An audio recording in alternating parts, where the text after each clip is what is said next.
Coach, welcome into the game. How you doing today? Martin, I'm fine, and I'm looking forward to this segment. I'm glad you're doing it. Brian does a good job, but you do too. Yes, sir, and I so much enjoy the times we get to catch up. Coach, want to give you an opportunity. A lot of people call up and ask us and want to know, Coach, each week, just praying for you to continue to get better. How are things going, and how's the recovery coming? Well, Martin, I'm doing some stuff that for a while I couldn't do anything. I don't think my peripheral vision has improved. My attitude has. I'm still working around the ranch. I can drive tractors now, but I still can't drive out on the highway. But other than that, everything's fine. I just can't see. Somebody can walk right up to me to the right, and I just can't see them. And I'm sort of frustrated when I'm in a crowd. Yes, sir. Somebody will be talking to me, and right there at the right, not only I don't hear them, I don't see them.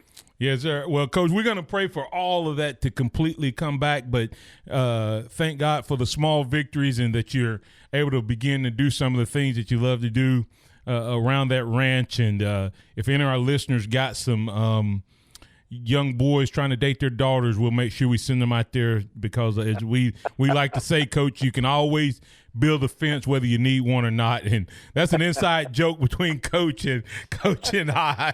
But glad that's doing better. Hey, Coach, I love just the years and years of insight you have into the game of college football, NFL. And where the two marry each other, I like to get your insight on it. Phil Savage has written a book called 4th and Goal Every Day, and he talks about everybody gives Coach Saban so much credit for his recruiting, but he actually borrowed that concept of recruiting from a couple guys. See if you remember their names. Tech Schramm, Tom Landry, Gil Brandt, couple guys with the Cowboys that used a set list of critical factors: body type, athleticism, character, so on and so forth. Were you a part of the program, Coach, when those three guys were putting that together in the early 60s? Yes. Yes, I was. I really went to work for the Cowboys in '72. They won the World Championship in '71, and then I joined them in '72. But they were really sort of ahead of the game. The very bottom line in the draft was we took the best player available. Let's say that we needed a running back, but the best player was an offensive tackle. We would take the offensive tackle, and we could trade for a running back. But we took the best player available, and we had them lined up on the boards, say the first player threw 200, and when the player was taken, we just erased him, and when it came our time to select, whoever was at the top of the boards who we took. So you guys, that is interesting because it's almost flipped on its head now where it seems like teams just kind of take based around needs. When you look at that critical criteria, Coach, when you're looking for the best available, and you guys built that list, if I'm not incorrect here, based on measurables that you all identified that were critical to be, a Dallas Cowboy. Yeah, we did every imaginable thing to try to find out, but the one factor back in those days it would determine whether or not you would make the football team was a vertical jump. And what that had to do with being a football player, I don't know. But if a defensive back could vertical jump, say 36, 37 inches, you could nearly bet the last dollar you had he's going to make your team. Wow. Another thing we did, we had them broad jump, and if they could jump, and do 30 feet and 3 hops, you could just nearly bet your last dollar he'd make the team. he could only do 27, 28 feet, we wouldn't take him. Now, what that had to do with being a football player, I don't know, but that's one of the criteria that we had back when I was with the Cowboys. Yeah, and Coach, when we're talking about that, it's interesting to me that we fast forward, some 30-plus years later, and one of the coaches who sticks to that model in terms of determining his critical factors and then going out and doesn't deviate, and that's what you're saying about the Cowboys back then. You guys didn't deviate from that. Coach Stallings Coach Saban doesn't deviate from his critical factors. How important is it for each individual coach to have their own philosophy and their own critical factors when you look at the landscape of coaching at the D1 level? Well, Martin, that's fine, but I've got all these criteria for this player, and this player goes to University of Texas. And say the next player that I was going to get, he goes to Arkansas. So somewhere along the line, you've got to pick somebody that can play. And the bottom line, you got to get a football player. So you can have all the criteria, but the bottom line is how does he perform on Friday night when the high school player plays, and that's awfully important. Now, I'll say this about Alabama. Back when I was coaching there, Randy Ross handled our recruiting, as you know. Yes, sir. Now they may have 10 or 15 people. So they go all over the country, and they do an outstanding job in selecting good people, and they get good people. I don't think Alabama's been an underdog, say, 9 years. Yeah, it's been a while. Well, whoever's making the decision on whether or not he's a favorite or not picks the best football team. You win football games with football players. Now, if you have the best players and they're extremely well coached, that's a tough combination to beat. Speaking with national championship winning football coach Gene Stallings, hey Coach, I had a poll question out there today about when either from a firing or a departure of a top coach leaving a program, which would be one of the worst? And I'm not trying to get into details of the way you left, when you left, and the timing and the resignation and all of that. But the question I want to tie in with that poll question is this, Coach. You had a style and a philosophy and a way you approach playing the game. And I tell people, I say it all the time, Coach, if I heard it once, I heard it a million times. And when I coach Little League kids, I tell them the same thing. If you can run the ball and you can stop the run and you can play well on special teams, you're going to win most games. But times were beginning to change in the late 90s and now even more so today. And I think athletic directors begin to chase styles versus coaches. And everybody was wanting fun and gun back then. Now everybody wants to spread, hurry up today, or they're trying to chase what Coach Saban does. How important is it for a young coach and the coach you bring in to have his own style of play, philosophy of play, versus trying to pick the flavor of the day?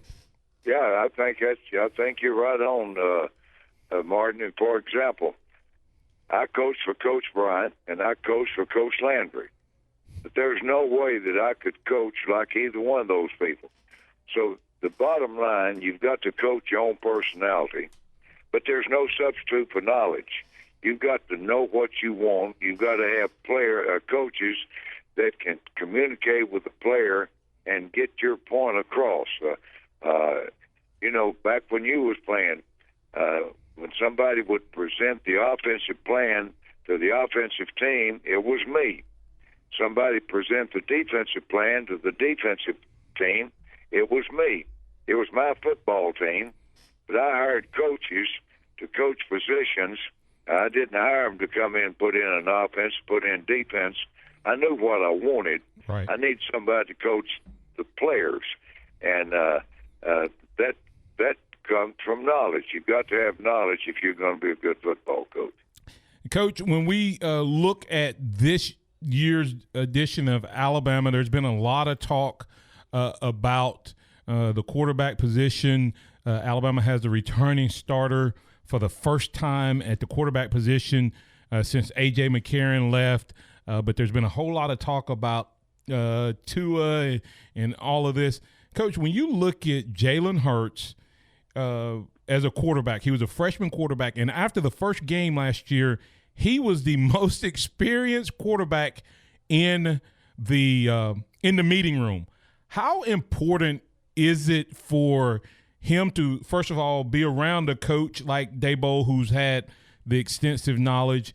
He had an opportunity to go down and be around a bunch of quarterbacks that had played at a high level at the Manning camp and guys who are playing at a high level. How important is that for a young quarterback to have someone else that's his age around him that can help him see what he's missing on the field? Well, I think that's extremely important. But you take a freshman that wins 14 games, loses one by the second or two. I thought that he did an outstanding job. You can't go and change around and give him a new offense and expect him to perform at a high level right away. If I were coaching, I'd sort of do what they did last year and get better at that. When you win 14 out of 15, your plan is you've got a pretty good plan, and your players are playing at a high level. So I would doubt very seriously if you look at Alabama this year and can tell any difference in what they're doing and what they did last year. And, Coach, you bring out such a good point. They did try to make him a pocket passer in 1 week with the coaching change, and that didn't work out the way Alabama anticipated. But, Coach, part of that comes from the coach that they were coaching against, and that was Dabo Swinney, a guy that, you and I both admire a lot and respect a lot, especially for the job he's done at Clemson. Coach, what is it that makes Dabo Swinney – he's a coach of today, but also one of the bright stars in the coaching ranks in terms of the next 15, 20 years. I don't see him going away. No, I don't either. And first of all, they've got outstanding facilities. Whether we like it or whether we don't like it, players make the decision on where they're going to go to college on the coach and the facilities that they have. Well, the facilities at Clemson are really a second to none. They just moved into them. They've got a coach that's the real deal, and so it's going to be hard to beat Clemson consistently for quite a while because Dabo's got a good coaching staff. He's got a good defense. I think they all are back except one. They're going to be better defensively.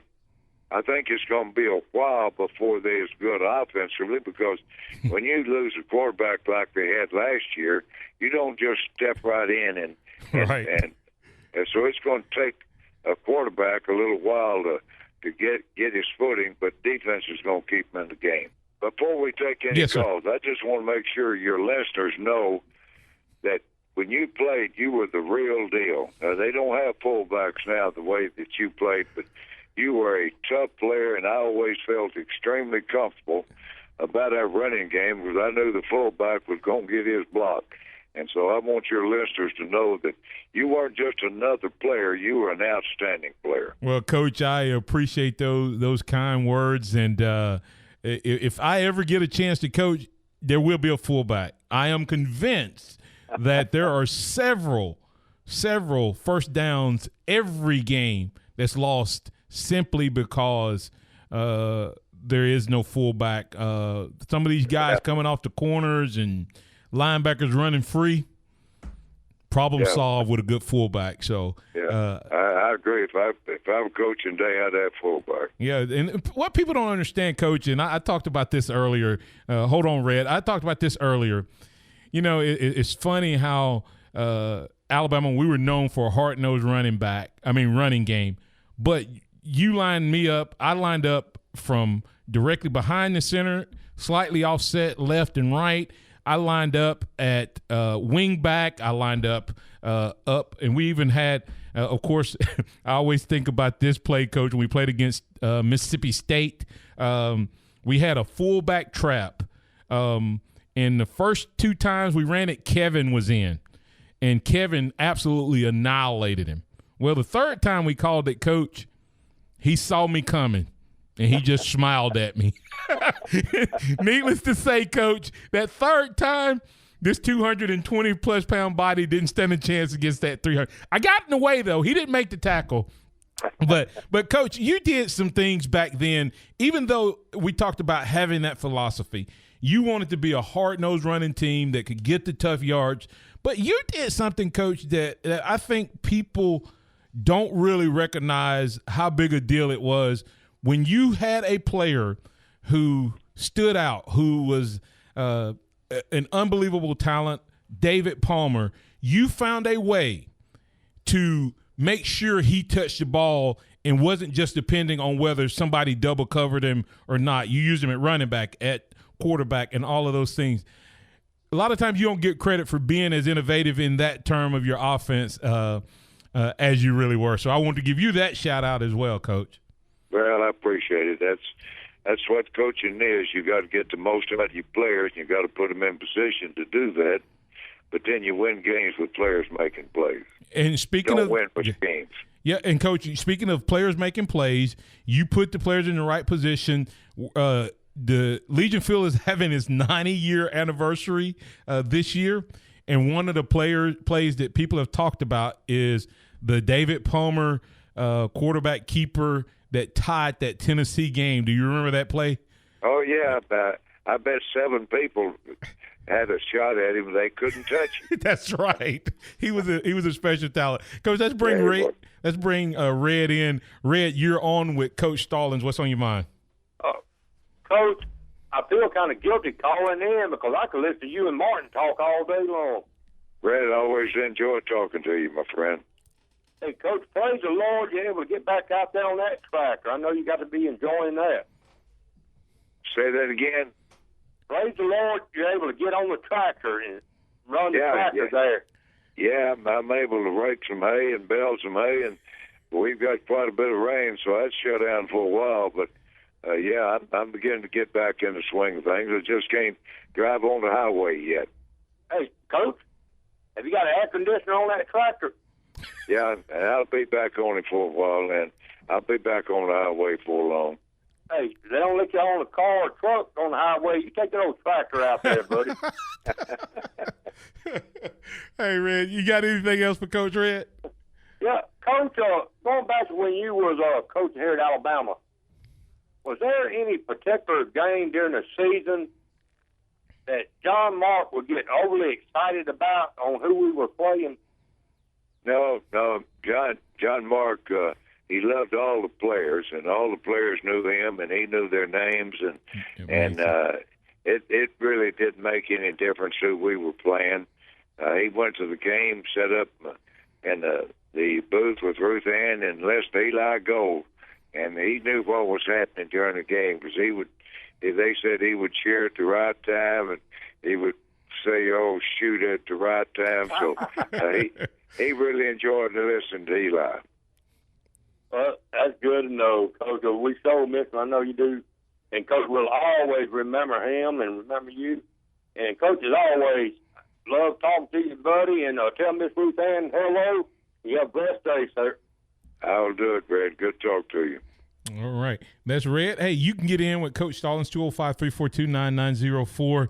Hey, Coach, I love how, there's so much more media access and things that happen, but people don't realize that championship coaches kind of have the same setups. I mean, it doesn't matter if you go back to Coach Bryant here or Coach Landry there or you during your time here or Coach Saban in the era he's under. One of the things that a lot of listeners may not know that you had that, that we as players look forward to, and it was that leadership council that used to meet every Thursday morning over at Bryant Hall.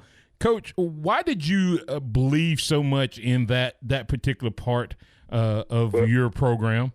Well, you remember, Martin, we had breakfast with just the seniors. Yes, sir. And I gave you an opportunity say what was on your mind. If you felt like that we were working too hard or wasn't working hard enough, or they felt like that I was on a player maybe unjustly or whatever, and I'd always have some kind of theme. I talk about grades and graduation and attending class and writing your mother and doing those kind of things. But the bottom line, I gave you an opportunity in your environment. I was the only coach there to tell me what was on your mind that would affect the football team. And so I always enjoyed that. And I would always call on somebody to say the blessing. And a lot of guys had never said grace at home or anywhere, but I'd give them a little preparation, and I'd say, now I'm going to call on you to say the blessing this morning, so you give it a little thought. And I felt like that was important too. Yeah, Coach, and that brings back a memory, Coach. I don't know if you remember this or not, but, of course, my senior year, I'd been married for three years and some change, and I used to bring my son with me before I take him to daycare in the mornings, and he sat in the caddy corner. You was at the head of the table. I was at the first seat to your left, and I would put Xavier. By the way, he's 26 today, Coach. And you were talking, I think it was to Prince Wembley and Donnie Finkley to your right, and I wasn't paying attention, and he had his hands in your eggs. And I was trying to get his hands out, and you turned around, Coach, and you I don't know if you remember what you said, but you looked at me and you said, Martin, the boy has to eat. Let him have the eggs. So that's just one of those fun memories, Coach. And I thank you for those mornings that you spent with us. And as I told you, Coach, you're one of the greatest influences I've ever had as a young man. Even to this day, what you taught me on that field and off that field still pays huge dividends. And when I ask you about that leadership council, I want to take it one more step further. Coach, how important is it when you look at SEC media days, they're getting ready to bring up certain players. A lot of the coaches are bringing like their star players, but it appears that Saban is bringing up those seniors sort of like you did. It wasn't that other guys weren't leaders, but how important is it that the leadership and everything comes from that senior group of players? Well, that's where it comes from. It doesn't come from the freshmen, the sophomore, juniors. It comes from the seniors. You know, they have the respect of the other players. They've been there. They paid their dues. They've reached the senior status, and that's where your leadership comes from. And you don't necessarily have to be a good player to be a good leader. You've got to want to be a good player, and you've got to try to do the right things, but you can influence people the right way, whether or not you're a good player or not. The fact that you've been around for 3 years and you're a senior, and that I tried to show proper respect to all of our seniors, whether they were good players or whether they weren't. And that was extremely important to me. Yeah, Coach, and I think that came through in how that class that won the 92 national championship played, because it was so many guys who some were the superstars, some were the guys who were just, the practice player. And I say that not as a negative, but how important their role were. And because you included them, it made sure that things were running. I call it when you weren't around, you had a group of players that was making sure that what you wanted done was done. I got one last question for you, Coach. One of the things that I think you did a great job of when we didn't lean on the pass, but it was a part of the game. We incorporated the running backs into the passing game. When you look at this Alabama team, six running backs that probably could start at any program. Why is the running back being incorporated into the passing game such a big weapon, and especially in today's game where it's not utilized that much? Well, first of all, he gets past the line of scrimmage and catches the ball, and he's already advanced the ball 4 or 5 yards when he gets it, and he doesn't have to go through the line. So he's a good runner. You want the ball in his hand anyway, So might as well incorporate him in the passing game. And I felt like that was extremely important. Most of the time, maybe your best runner anyway, and just get him the football, and he's downfield 4 or 5 yards, and let him run, and then let talent take over. Coach, always appreciate you taking time to hang out with us, especially when you take this much of your time. I'd be remiss if I didn't ask you not only how you're doing, but how's that lovely bride of yours, Miss Ruth Ann, and the family doing? Ruth Ann is doing fine.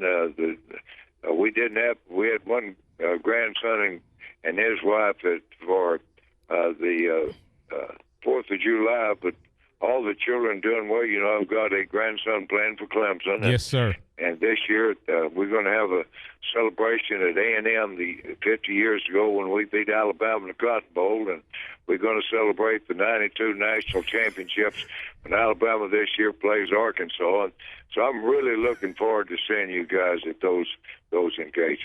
Well, Coach, that's big. That's 2 big celebrations and 2 big milestones there, and I'm glad to have been a small part of one of them, and looking forward to seeing you when we celebrate 25 years of being a champion. Thanks for all you do, Coach, all that you've done and all that you will do as we move forward. Well, thank you, Martin, and you continue preaching the word, my friend.